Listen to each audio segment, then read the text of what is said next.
First of all, let me be perfectly transparent. I'm not the greatest fan of cold calling voters. I feel like I get intimidated before I make my first call, and it's completely natural to feel that way. But the process is fairly straightforward. There's not a lot of gears and not a lot of prep before you actually get to have those conversations, those important conversations. What happens is you, as a volunteer, will get a link to join a Zoom like this, where all the other volunteers who have signed up for a phone bank will get together. And if sometimes we invite the candidate that we're making phone calls for to the Zoom so they can pop in and say hi and thank you. And then we get right to work and we walk through a script, which is very short. So when someone calls or when someone picks up, they the words to say are right in front of you. And if they have a conversation with you, all the better. And you get to ask them how they will vote at the end.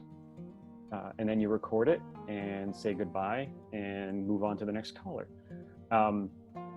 The intimidation point is something that I really want to stress. And, there are certain types of people who are very comfortable talking to strangers, but I think a lot of the volunteer drive is also with people who this doesn't come naturally to. And my advice for those of you who might be like that is to give it a shot. When I first did this, I didn't want to do it for the first 2 or 3. They weren't great conversations, to be honest with you. But then I got a good conversation and it felt like magic. Like, oh my goodness, I finally reached a voter who did not know about this candidate, and now they do, and that's one vote for that. That's one more vote for that person, and that felt great. But the other thing that I noticed is that after a few, like 5 or 6, you kind of get into the habit of it and you kind of get used to it, and it becomes a lot easier to do. You know what to expect. Are people going to hang up on you? Of course they will. I look at my phone and I see a number I don't recognize. Chances are I'm not going to pick up. Those people are out there. Those people are me. Those people are you. That's going to happen. But the value in phone banks is that we need this tool to reach as many voters as possible. We are not relying on door knocking this year due to safety concerns.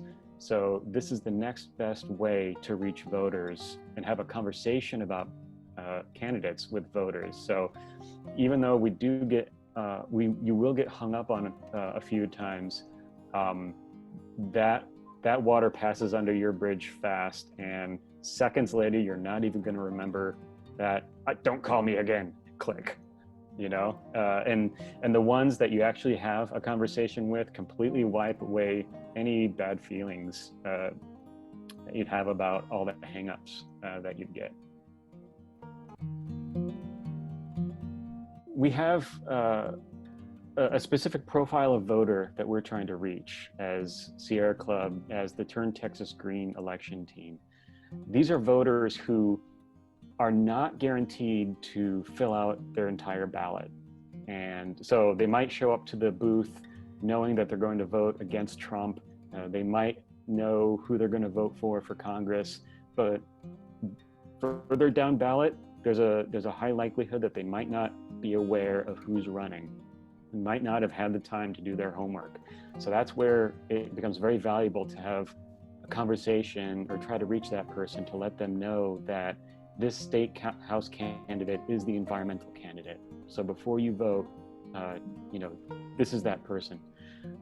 The other aspect of the profile of voter that we're trying to reach are people who are highly likely to care about climate change, highly likely to care about the environment. So that's where a Sierra Club volunteer is a really valuable messenger to this kind of voter. This kind of voter might vote because they see the threat of climate change. And we as Sierra Club volunteers are saying, hey, this is the environmental candidate. So that's the kind of people, that's the kind of voter we're trying to reach.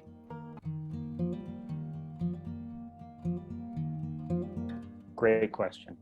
So there's two different kinds of phone banks out there, in my opinion. There's ones that are a static list that you call individually one by one yourself, and that's where like 90% of the phone numbers are either bad or go straight to voicemail, or a wrong number.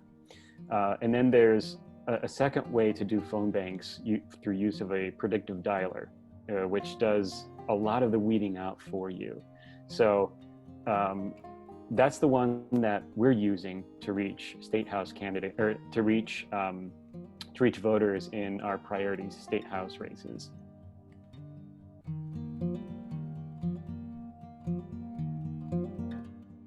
Well, I don't have the technical chops to explain how the technology works, but essentially it dials for you.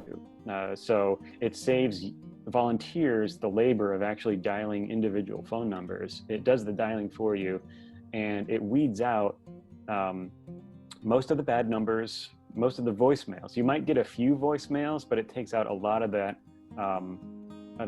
time and effort that would otherwise be wasted. The important thing to remember about predictive dialers, though, is that in order for it to really work well, we really need a minimum of 5 people on the dialer at the same time, so that the system calls, and when someone picks up, it's taken to a volunteer quicker, more quickly. So the more people that are on the dialer at the same time, the more conversations we can have with people about our endorsed candidates.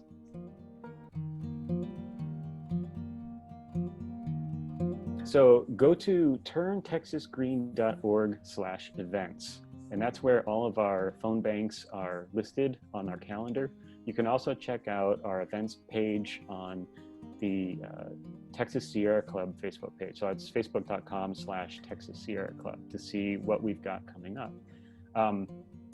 Another thing about predictive dialers that I forgot to mention, Sagar, is what you'd need. All you need is a laptop or a desktop computer and a cell phone. Another thing that people might hesitate on before they sign up is fear that their personal number will get shared with cold callers, with strangers that they call. With a predictive dialer, their number is not showing up on the other side. So wanted to make sure that folks knew that too.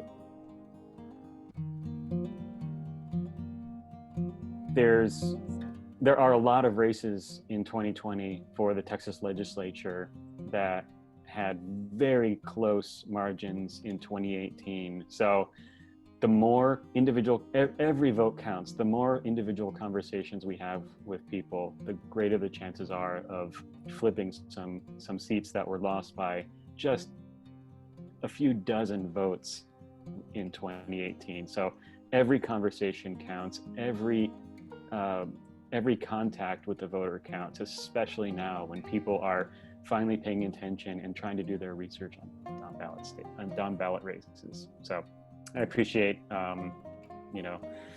this opportunity to talk a little bit more about this important tool.